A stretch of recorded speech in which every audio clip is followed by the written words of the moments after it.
Hey, what is going on, Twintendo Nation? Hope you're having an awesome day. Today we're going to be reviewing the third Pokémon anime episode.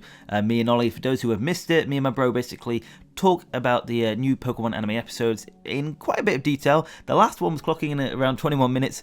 Hopefully it won't be this long this time around. But this episode is called Ivysaur. It's quite mysterious, don't you think so? And in like the Japanese way of it, saying it is the oh so mysterious Fuchigiso. And apparently Fuchigiso is kind of like a pun on mysterious. I think that's what it is all. Yeah, Fushigi means mysterious or something like mystery. So it's quite a clever title. I quite liked it. But we're not really here to discuss titles. No, we're here to discuss basically what happens after them, the content. And what seemingly looks like there's not a lot because the episode is kind of fillery. There is a bit more to unpack after checking it back a few more times. But yeah, on the whole, definitely not as exciting as last episode, would you say, James? No, absolutely not. So let's just talk about what happens in this episode, and then we'll talk about our overall feelings for the third Pokemon anime episode. So Ash and Go have their first day as research assistants. If you didn't know, in the last episode, basically Professor Sakuragi makes Ash and Go his research assistants. And we were also talking about, because they're sharing a room together, who got the top bunk. And Ollie, you called it, didn't you? Yeah, I mean, I've seen enough of these squabbles to know where these go. Go looked like he was going to win the fight, which is weird because if you look at this episode, Ash is clearly stronger than Go. But what really settled this argument was for me was that Pikachu had already settled on the bottom bunk. He was quite chill there. Yeah, so as we said, the most pressing issue about episode 3 was who got the top bunk. As obviously it isn't the most pressing issue, but yeah, we get to see that Delay Ketchum's Mr. Mime stayed behind at the lab, as we saw in the last episode. We can see it's kind of acting as a sort of caretaker and Ash and Go's alarm clock, because just like Ash, Go doesn't really want to wake up when the alarm goes off, and so Mr. Mime comes in, does like I guess it pretend like vacuum cleaning, and like takes their covers off with like its psychic powers. It's pretty weird, I'll be honest. It would creep me out having a Mr. Mime just barge into your room and like... Oh, I found it really funny. And I think Mr. Mime's inclusion is definitely a part of its popularity from Detective Pikachu, I'd imagine. Because this is the first time we've really seen Mr. Mime in like a role of capacity, other than, hey, it's just Delia's Pokemon that you see every now and then when he returns home. Yeah, maybe. That's a good point. I'm going to say no, just because Mr. Mime's been, a kind of mainstay in the Pokemon series for a while. But yeah, it's definitely getting more screen time than it used to. But anyway, Ash and Go have breakfast together, and there's a whole buffet worth of food. I've got to say, what a gig it is to work for Professor Sakuragi. I mean, look at that spread of food, James. I mean, who wouldn't want to be there? I mean, I'm just wondering who the heck has cooked this, because, like, obviously it is a nice lab, and it is his home as well, and it's a pretty nice home. We find out that Koharu, obviously Professor Sakuragi's daughter, Go's childhood friend, she's already eaten breakfast. I doubt she's cooked it, and I doubt Professor Sakuragi, who's a busy man, has cooked it. Maybe he has his own kitchen staff. Like, maybe he's that rich. Or maybe he's got a wife. I mean, I know it's a staple thing for Pokemon parents to have the other half missing for whatever reason. Yeah. But obviously he's got to be, had a partner at some point, so... Yeah, that's a good point. But it's never really mentioned, and that's a lot of food. Probably too much food. But anyway, it's just something that I kind of picked up on. I was like, I need to talk about this. Like, this is kind of... Yeah. I mean, it's great, but it's also kind of weird. There's some nice little scenes when they're having breakfast that you really just don't notice until you maybe look at it back. But for starters, Go is glued to his phone. He's like a proper modern day kid. Even when he's eating, he can't get away from his phone. And then Mr. Mime, still in his miming act, can't get away from that. He eats a invisible banana and then chokes on it, and I found that quite funny, I've got to say. Yeah, so anyway, enough about the breakfast. We get introduced to Professor Sakuragi's two lab assistants, Renji and Kikuna. I'm sure we'll see more of these two throughout the series. But it turns out Renji was late to work due to bad traffic. And this was caused by a city-wide outbreak of Ivysaur and Bulbasaur. So, we were going to talk about... Well, in fact, last episode you were talking about how Ash doesn't seem to have his own smartphone or anything, and it turns out Professor Sakuragi is more than happy to oblige and give him one. I mean, what a generous man. I mean, I love this, because he's like, hey, Ash, do you have a smartphone at all? And it's like, Ash just responds, like, smartphone? Question? Yeah, what's a smartphone? I'm like, mate, it's 2019, bro. Like, clearly... Ash is, a 90s kid at heart still, having no knowledge of it whatsoever. But yeah, now Ash finally has his own phone, and Sakuragi, upgrades that even further, even more generosity, by getting 2 Rotom into the boys' phones and making them effectively the Pokedex for the series. Well, yeah, it's basically the same as the Pokédexes from Pokemon Sword and Shield, which are Rotom phones. And we were talking about that last episode, how we kind of expected that to happen because we know Go has his own Rotom phone from like early character designs, so we assumed Ash would get one as well, and that's basically what's happened. And next we get a look at this season's, first look at Team Rocket and Giovanni. And it's essentially the same as every season, or the start of every new season, with them declaring their loyalty to Giovanni. Nothing really new to see here. It's just nice to see him. Nothing new, but they're still declaring that they'll do the most utmost evil acts possible. And I don't really think that suits their characters really, as we'll see later on. But I like that they're still pledging to be this evil organisation and trying to steal Pikachu and whatnot. So Ash and Go head out into Vermilion City and meet up with Officer Jenny, who is helping a group of Ivysaur get through traffic. And then she shows Ash and Go that Team Rocket mugshots and how they've been spotted around the city. Now Go mentions he's heard about them before, but doesn't believe in Talking Meowth, which is kind of funny to see how Talking Meowth is now an urban legend in the Pokemon world. Yeah, I'd love to know how that came about.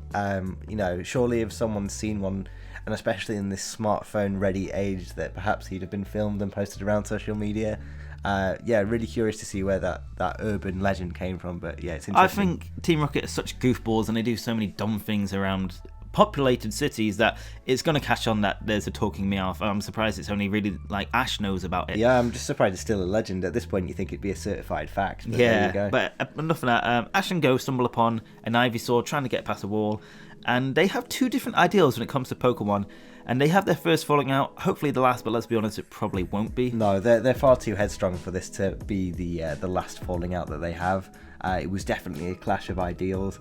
Go didn't want Ash to help the Ivysaur simply because it would rob its will to live effectively. Yeah, it was a weird thing. So he says, and I'm quoting him here, rob it of its strength to live if you helped it, whereas Ash is just like, I just want to help it because obviously it's struggling to get over this wall. I gotta say, I really side on Ash on this one. I think Go is just wrong in this. Well, what I think it is very apparent early on that Go has never really had any friends. So he's never really had anyone that will help him out, or he's never had to be reliant on anyone. He can only be reliant on himself. And I think that's what he wants this Ivysaur to be. He wants it to only rely on its own strength, not on the strength of others to overcome its obstacles. And I think that's why they clash. Obviously, Ash has had plenty of friends over the years, and he knows the strength of friendship and whatnot, and how, a friend can help one another to overcome anything. And that's where Ash, really wants to help this Ivysaur. It kind of ends badly for him. He does get tackled to the ground. Yeah. I think Go, thought he'd try and one-up him by saying, oh yeah, this is what you get for doing it. But yeah, I agree. I think Ash was still in the right here. Anyway, Ivysaur makes its own way over the wall using its vines. And we all find out that they're heading to a construction site of a new gym.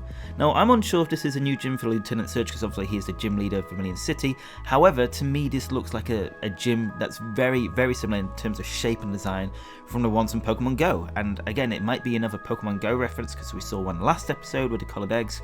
It feels like they're definitely trying to me, that is a Pokemon Go gym and not a gym site for Lieutenant Surge, but that's just me. I agree with you here. I think Lieutenant Surge already had a gym. Can't see any reason why they knock it down and make another one.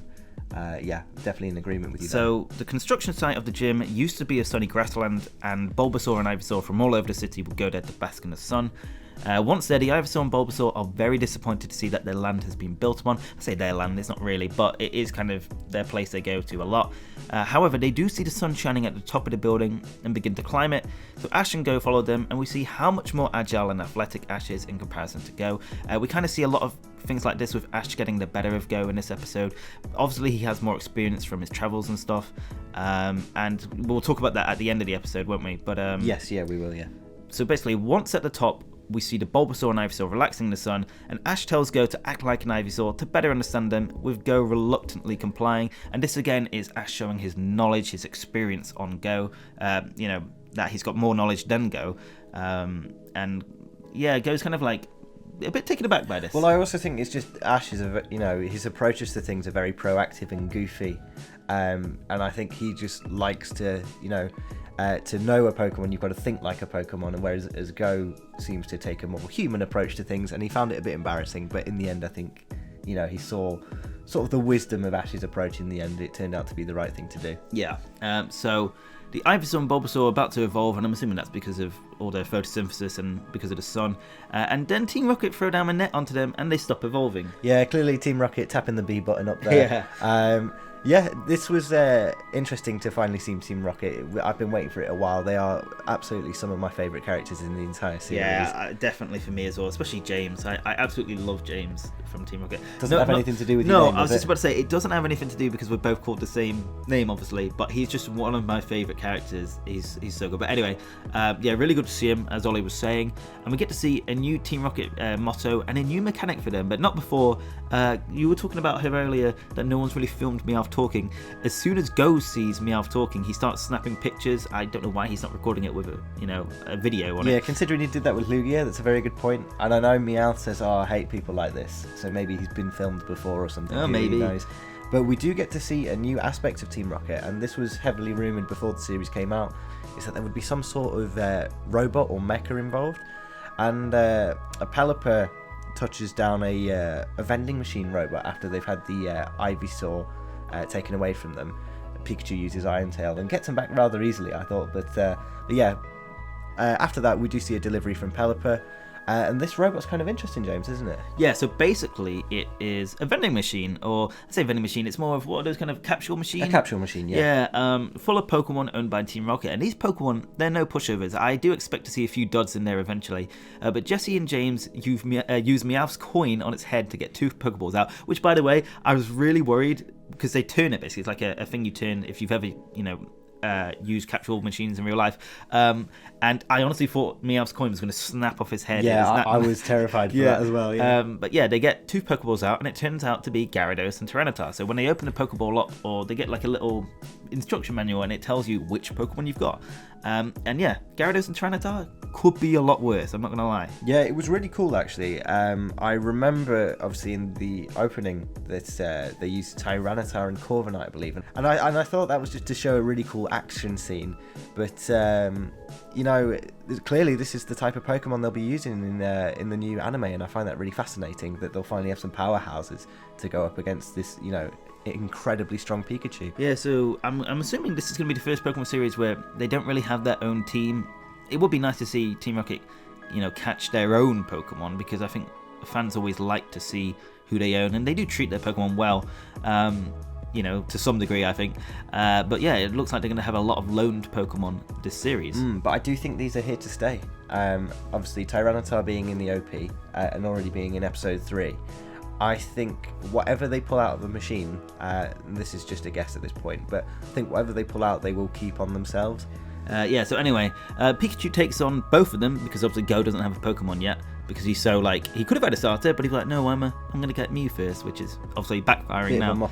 Yeah, so basically Pikachu takes both Gyarados and Tyranitar on before being defeated by a team attack. Basically gets hit by I think it's like an Aqua Tail and then a Stone Edge, which is fair enough. I think any Pokemon would really go down to that. Yeah. But thankfully the Ivysaur come in as backup fire a group Solar Beam at Gyarados and Tyranitar. So Gyarados and Tyranitar, they aren't very happy, and they fire a group attack of their own back, which is a double Hyper Beam.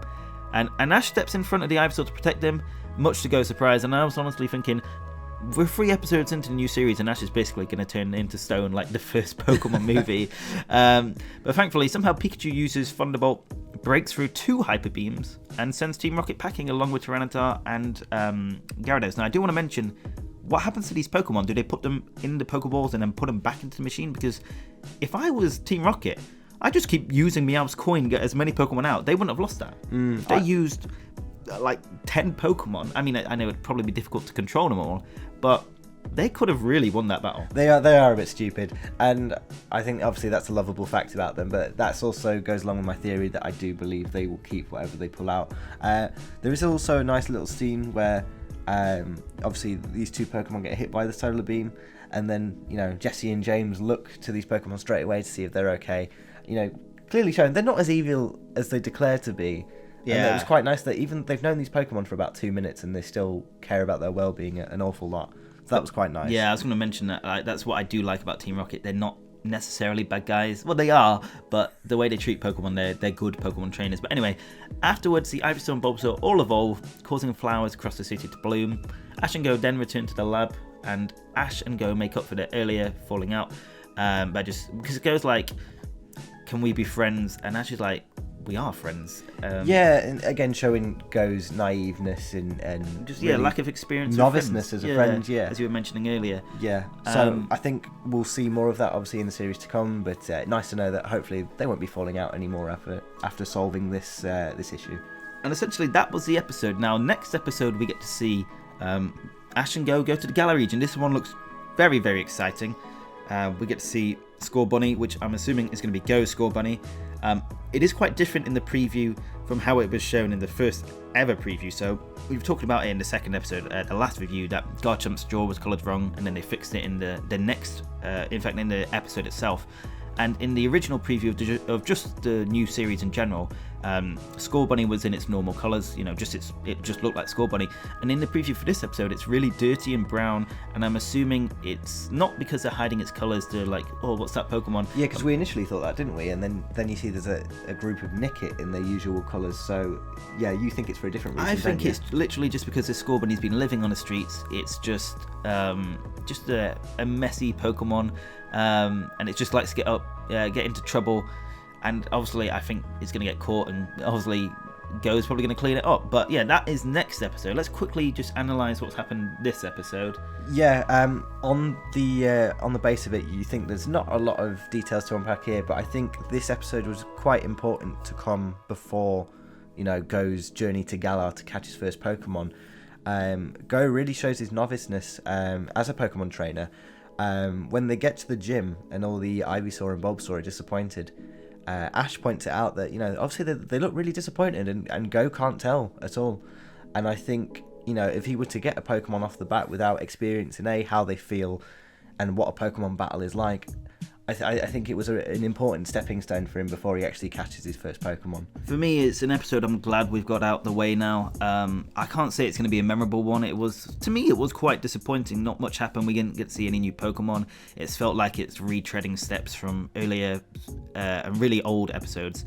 But obviously, it's just kind of making a way for future episodes, which obviously next episode looks really, really good. We're going to Galar region for the first time, get to see some new Pokemon. Ash and Go most likely will not fall out because they kind of settled the differences this episode.